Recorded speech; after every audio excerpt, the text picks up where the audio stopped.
Olá, meu nome é Demis Lima e hoje eu vou falar sobre a Mata Atlântica.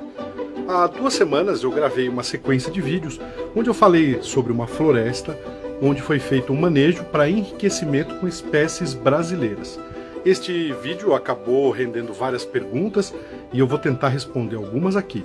Uma outra coisa também, num outro vídeo eu mostrei que a Mata Atlântica ela tem uma capacidade de resiliência.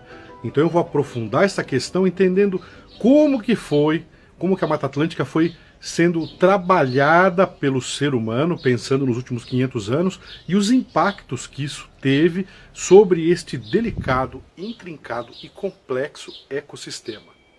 Sabemos que a Mata Atlântica é uma formação, um ecossistema muito sensível, formado por uma grande diversidade de plantas, de espécies florestais, sejam herbáceas, arbustivas, arbóreas, bromélias, orquídeas, cactáceas, alta diversidade, muito isso conectado com uma fauna muito rica e diversa, desde microbichos até realmente uma megafauna aí que vive aí na Mata Atlântica, fazendo uma série de inter-relações ecológicas. Expedições de naturalistas que estiveram no Brasil se encantaram com a Mata Atlântica. Uma das expedições famosas é a de Von Martius, que veio com uma equipe aqui, desenhava, relatava, fazia coleta, dava nome para plantas novas, se correspondia com pessoas na Europa e principalmente fez um estudo muito detalhado, quase que uma radiografia da época, com a tecnologia que ele tinha, reuniu uma base de dados fantástica. Nós temos no Brasil a floresta, o ecossistema amazônico, temos também a caatinga, o Pantanal, temos também o Cerrado, temos os Campos Sulinos e temos, isso além da Mata Atlântica, também o ecossistema marinho, que está colado na Mata Atlântica. A Mata Atlântica ela vai do Rio Grande do Norte até o Rio Grande do Sul, isso originalmente.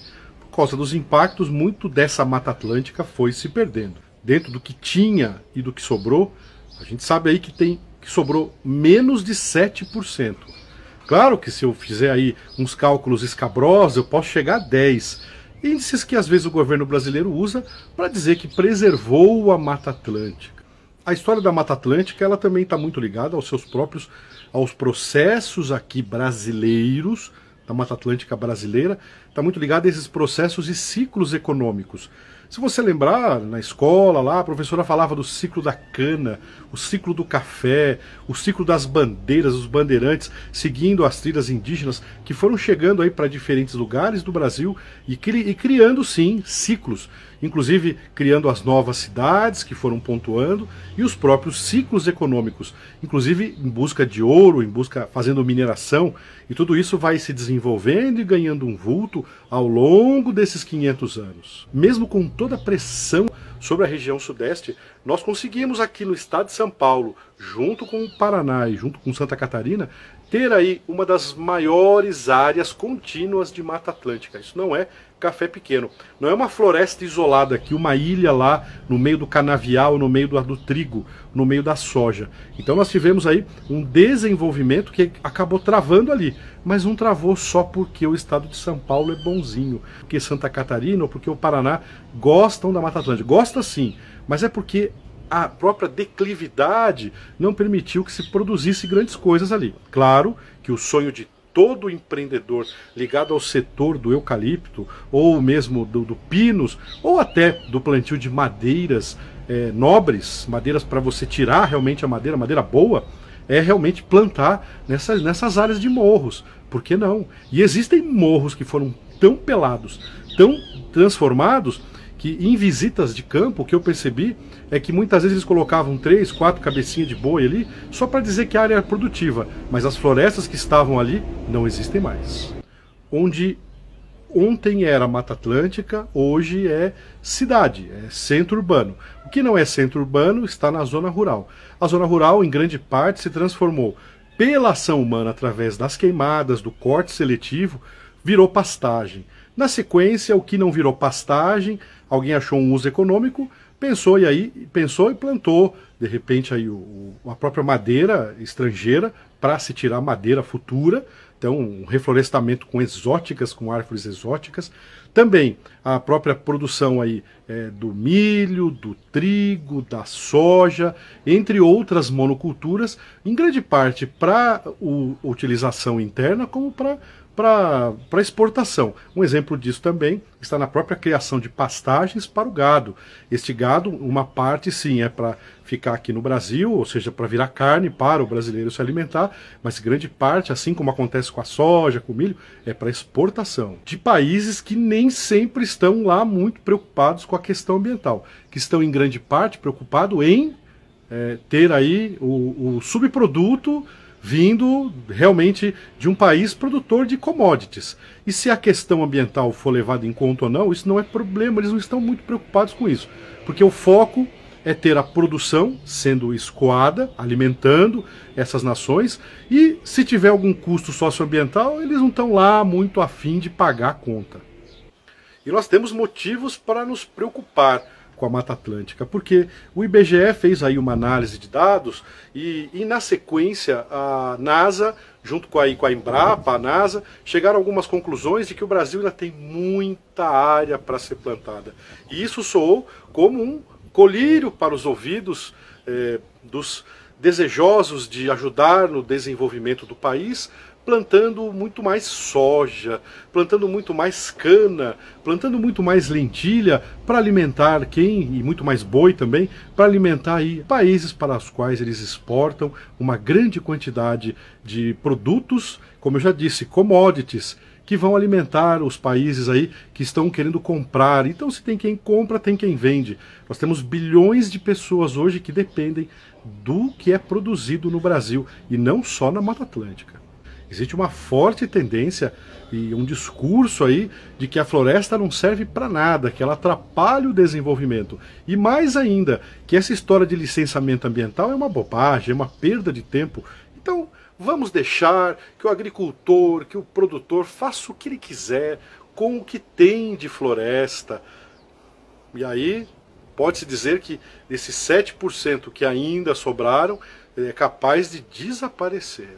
Além de toda esta pressão agrícola, existe a própria pressão do crescimento das cidades. Para muita gente ligado à questão do empreendedorismo imobiliário, realmente as áreas florestais são vistas como áreas de reservas imobiliárias.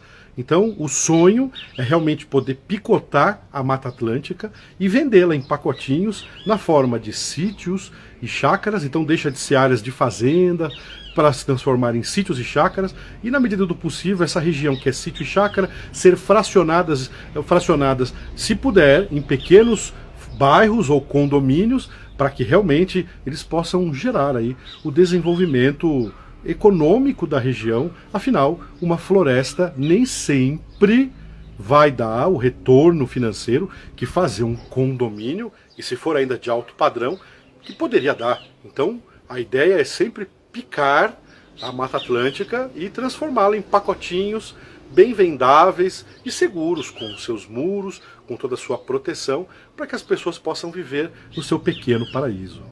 Vale ressaltar que a cidade é como uma grande boca que bebe a água da Mata Atlântica, a água que também está no seu subsolo, aí, na forma dos seus aquíferos, da qual depende da floresta para fazer a sua recarga. Uma outra coisa importante é que a floresta, a cidade, não a floresta, a cidade também se alimenta do que é produzido nas áreas que antes eram áreas de Mata Atlântica e que foram transformadas. E existe uma necessidade, por uma falta aí de tecnologia, de se fazer uma expansão agrícola, cortando o que ainda sobrou da floresta. Inclusive, esse é um forte argumento que é usado aí para continuar o processo que eu vou chamar de aumento da fronteira agrícola. Há um livro que eu recomendo muito, que se chama A Ferro e Fogo, a história da devastação da Mata Atlântica.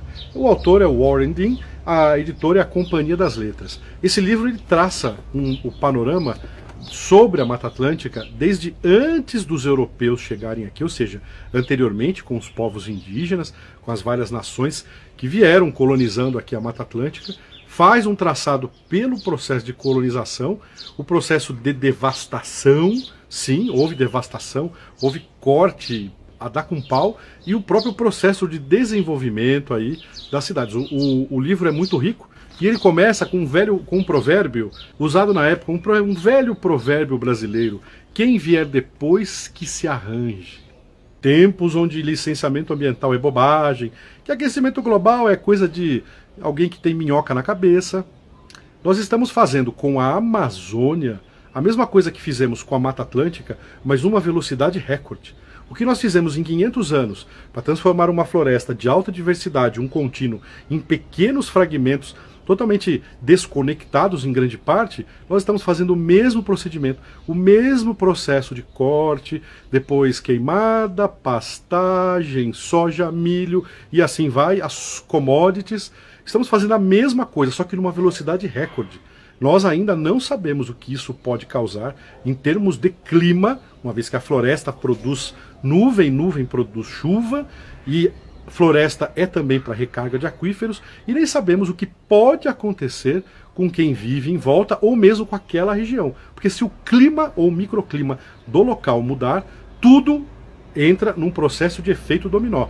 E na verdade, nós temos que usar sempre o princípio da precaução.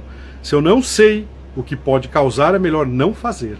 Ah, mas assim você está travando. Não estou travando, não. Isso é tão sério, porque se as pessoas que vieram antes de nós não tivessem realmente travado certos tipos de obras em certos lugares, era capaz de não ter sobrado praticamente floresta quase que nenhuma. E nós hoje estaríamos colhendo as consequências disso. Então é importante entender que a questão ecológica tem que andar junto com a econômica, sim. E a econômica tem que andar com muita seriedade junto à ecológica. Sem isso, nós vamos apenas garantir que quem vier depois, que se vire. E isto é o tipo de coisa que, do ponto de vista ético e bioético, não pode ser permitido. Se você gostou deste conteúdo, curta, dê a sua curtida aqui. Compartilhe este vídeo com as pessoas queridas. E lembre-se, pensando no futuro, cultive desde já jardins, árvores, florestas e amigos. Obrigado pela companhia e até o nosso próximo vídeo.